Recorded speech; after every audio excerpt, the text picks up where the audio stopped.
آپ صلی اللہ علیہ وآلہ وسلم مکہ میں شیب بن ہاشم کے اندر ربیع الاول صبح کے وقت پیدا ہوئے۔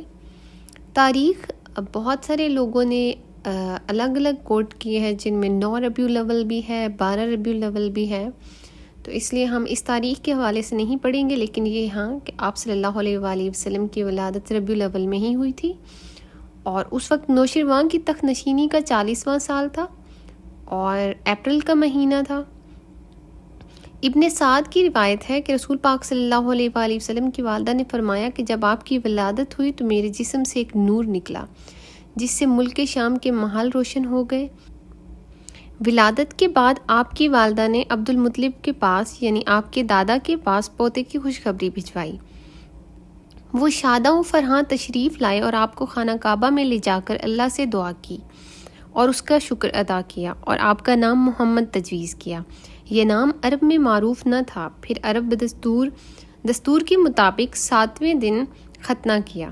آپ کو آپ کی ولادت کے 1 ہفتے بعد سب سے پہلے ابو لہب کی لونڈی صوبیہ یعنی حضرت صوبیہ نے دودھ پلایا۔ اس وقت اس کی گود میں بچہ تھا، اس کا نام مسروح تھا۔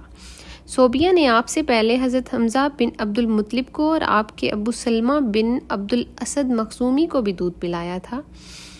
عرب کی شہری باشندوں کا دستور تھا کہ وہ اپنے بچوں کو شہری امراض سے دور رکھنے کے لیے دودھ پلانے والی بدوی عورتوں کے حوالے کر دیا کرتے تھے تاکہ ان کے جسم طاقتور اور اعصاب مضبوط ہوں اور اپنے گہوارہ سے خالص اور ٹھوس عربی زبان سیکھ سکیں۔ اسی دستور کے مطابق عبد المطلب نے دودھ پلانے والی دایا تلاش کی اور نبی صلی اللہ علیہ وآلہ وسلم کو حضرت حلیمہ بنت ابی ذؤیب کے حوالے کیا۔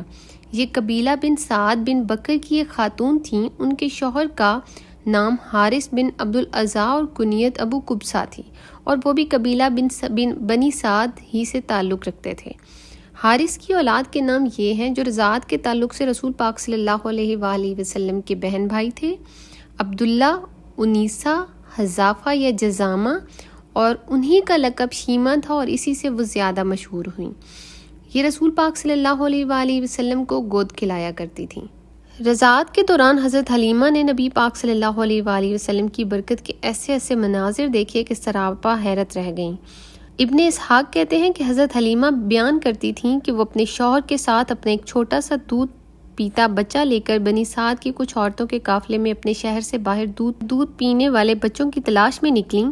یہ قحط سالی کے دن تھے اور قحط نے کچھ باقی نہ چھوڑا تھا۔ میں اپنی ایک سفید گدھی پر سوار تھی اور ہمارے پاس ایک اونٹنی بھی تھی، لیکن واللہ اس سے ایک قطرہ دودھ نہ نکلتا تھا۔ ادھر بھوک سے بچہ اس قدر بلکتا تھا کہ ہم رات بھر سو نہ سکتے تھے۔ نہ میرے سینے میں بچے کے لیے کچھ تھا، نہ اونٹنی اس کو خوراک دے سکتی تھی۔ بس ہم بارش اور خوشحالی کی آس لگائے بیٹھے تھے۔ میں اپنی گدھی پر سوار ہو کر چلی تو کمزور اور دبلے پن کے سبب اتنی سست رفتار نکلی کہ پورا قافلہ تنگ آ گیا۔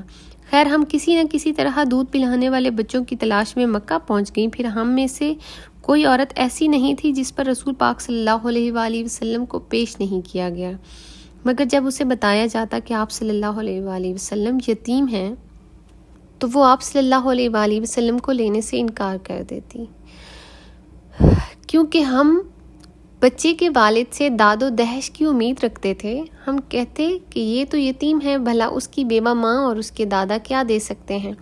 بس یہی وجہ تھی کہ ہم آپ کو لینا نہیں چاہتے تھے۔